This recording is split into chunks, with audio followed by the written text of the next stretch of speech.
اسلام میں کس طرح سے کھیل کی پرمیشن ہے اور کون سا کھیل ہے، کون سا اسپورٹ ہے کہ جس کو منع کیا جاتا ہے؟ سب سے پہلے تو حضور علیہ الصلوۃ والسلام کی ایک حدیث عرض کرتا ہوں۔ آقا علیہ السلام فرماتے ہیں کل ما یلہو بہ المرء المسلم باطل۔ آقا علیہ السلام نے پہلے ایک جملہ کہا کہ مسلمان کے لیے ہر طرح کا اسپورٹ منع ہے، منع ہے، کسی طرح کا اسپورٹ نہیں کھیلے گا۔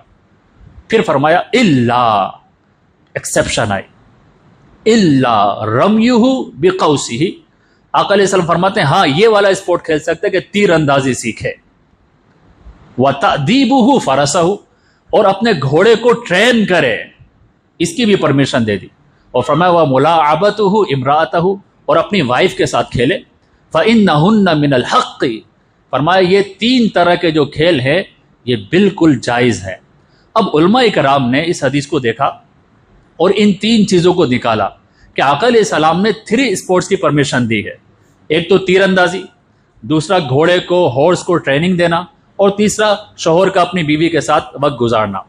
آقا علیہ الصلوۃ والسلام نے ان 3 چیزوں کی پرمیشن دی۔ علماء کہتے ہیں اس کی وجہ یہ ہے کہ یہ تینوں کام پرپز فل ہیں، ان کا ایک پرپز ہے۔ تیر اندازی جہاد کے لیے تیاری ہے، کہ جو تیر اندازی کی پریکٹس کرے گا روزانہ اور آپس میں کمپٹیشن ہوگا تو یہ ایک آرمی تیار ہوگی اور بڑے اچھے انداز کے اندر تیر اندازی کرے گی۔ گھوڑ سواری، گھوڑے کو، ہارس کو ٹریننگ دینا بھی جہاد کے لیے، کہ جہاد میں اگر ٹرینڈ ہارس ہوگا تو جہاں اس کو ڈائریکشن ملے گی اس طرف بھاگے گا، تو اس کی بھی ایک پرپز ہے۔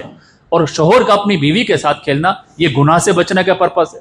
تو علماء فرماتے ہیں کہ ہر وہ اسپورٹ، اب میری بات سنیے، there are 3 conditions for each and every sport to be allowed in Islam۔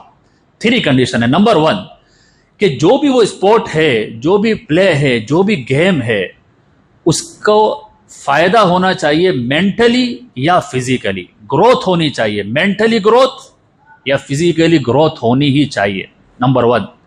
Number 2 us sport کے اندر یہ ضروری ہے کہ جو پلیئرز ہیں، جو ٹیم میں ہیں، ان کی انٹینشن بھی یہ ہو کہ میں مینٹلی یا فزیکلی گرو ہونے کے لیے کھیل رہا ہوں، یعنی ود دا انٹینشن کہ یہ میں جو کھیل رہا ہوں یہ صرف ٹائم پاس نہیں ہے، بلکہ میں اپنے آپ کو فزیکلی ایکٹیو رکھنا چاہتا ہوں، فزیکلی فٹ رکھنا چاہتا ہوں، مینٹلی امپروومنٹ کرنی ہے۔ اور نمبر 3 وہ جو گیم اور اسپورٹ ہے اس میں کسی طرح کی ایسی چیز نہ ہو جو شریعت میں منع ہے۔ اگر یہ 3 چیزیں ہوں گی تو وہ کوئی بھی اسپورٹ ہوگا وہ جائز ہو